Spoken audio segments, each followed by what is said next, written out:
Our guest today in the studio is a man that you'll see in your living room every Friday night. He is a man that is pretty fantastic, and you can just ask him and he'll tell you that. Barry du Bois, hello. Jonesy, great to be here, mate. Also, he's got a new book out called Life Force. On a serious note, you were diagnosed with multiple myeloma, which is a blood cancer. You got that back a few years ago. Yeah, well, what I had was plasmacytoma myeloma 7 years ago. That was a hard one to hear, but then it came back last year, and it's what we call now multiple myeloma. It's a bunch of tumours running through my body.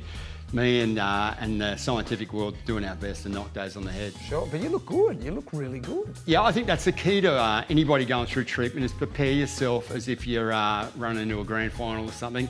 And before I started the chemo, I got myself really fit and did the very best I could so that the medicine could do the best it could for me. And I follow that up with great nutrition and exercise since. Your history with motorcycles. So what was your first bike? Mate, ever since I could walk, I was on two wheels one way or another. We lived out in the western suburbs of Sydney near the Georges River, and as soon as I got the first Melbourne Star, I was setting up jumps so we could jump into the river and stuff. Loved Evel Knievel, loved those days. But Mum and Dad got us a Dexon Rockhopper, yeah, the gold. We couldn't afford the motor, and my dad had the Moorbank mower service back then, so we waited until he got a lawnmower engine that he could fit to the bike. For the first couple of weeks, we just pushed each other around, me and my brother and sister, and we were happy with that. Then we got the little pull start engine on it, and I reckon we put about 10,000 kilometres on that thing.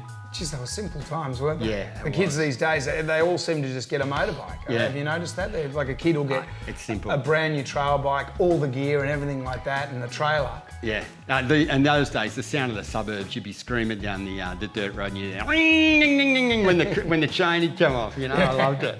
And so after that, like later on in life, what sort of bikes? Yeah, well, I did my weekend jobs and stuff. I was always keen to be on the building sites, and with pocket money, I remember getting myself a Quacker or a Kawasaki 100 on-road, off-road. Nice. It weighed a ton for a little fella.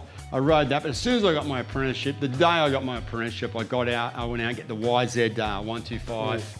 That would have been about 1977 it was, the white one. Yep. And they just sort of started changing the shape of the tanks. It was before the monoshock. It would have had the twin. Yeah, my shock, next bike had the mono. Yeah. And they all went crazy for the monoshock, which like Suzuki were the last. The TN.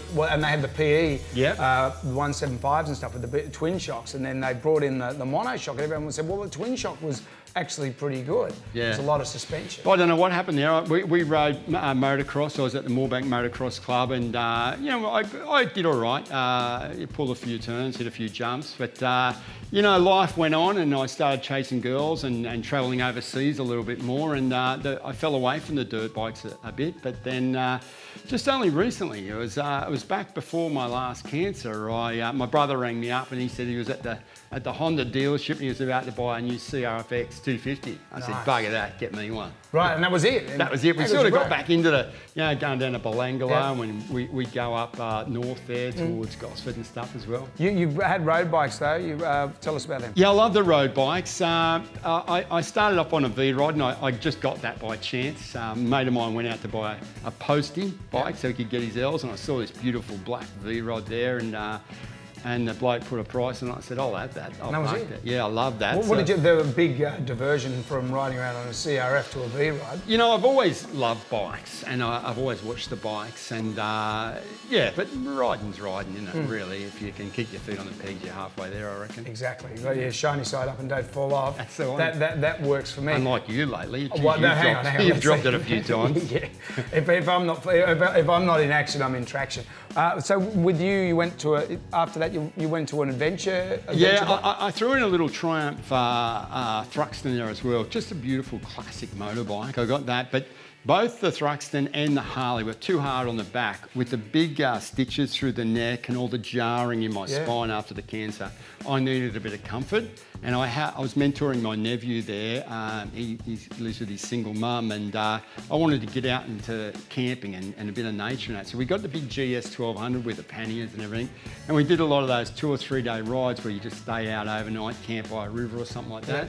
Had a lot of fun with that, and a couple of bikes I've still got are the Royal Enfields. Oh, nice. My beautiful children, it's all in the book there, were born via surrogacy in India. So the day they were born, I organised 2 Royal Ironfields with the compliance plate to bear their birth dates. Oh, that's nice. Yeah. They'll love that. Yeah, well, I will anyway. Like an ancient old bike. Here you go, kids. Benny, but if the truth's known, I reckon Arabella will be just as keen. She seems quite interested. Well, not yet, but she's like me. She'll have a go at anything, which I love. And that's the spirit. So after you've got with your current condition, you can't ride at the moment because you don't push it too much. No, I mean I've still got a bunch of holes. My pelvis looks like some Swiss cheese at the moment. There's a lot of tumours there, and we're working continually to try and slow that down. But yeah, my structure isn't as solid as I might look. If I took a hard hit now, things would crumble. So I can't risk that. I've let a lot of the bikes go. You know, just holding them. I know you've got a stack of them, but just holding them, and it's a hard thing to say, but if the worst comes to the worst, I don't want my wife to have to worry about that shit. So I've let the bikes go, and I'll get myself back on track, and it'll start a new beginning. Mate, there's always one here. We can always get you a bike to ride.